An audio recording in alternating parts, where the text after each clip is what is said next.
Gagawa tayo ng masarap na snacks. Pwede rin ito gawing pang-agahan. So, kailangan natin dito ng cinnamon, whole grain rolled oats. Yung nandito sa akin is instant oatmeal na mayroon ng milk at saka kaunting sugar. So, yan na lang yung gagamitin ko. Tapos, naglagay din ako ng tabliya, kinudkod or in-slice ko ng maliliit. Tapos, kaunting Nutella at naglagay ako ng fresh milk. Tapos, sinalo-halo ko siya.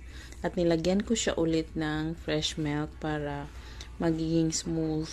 At pag smooth na siya, saka mo naman ilagay yung toppings. Yung toppings na nilagay ko, watermelon lang kasi yan lang din nandito.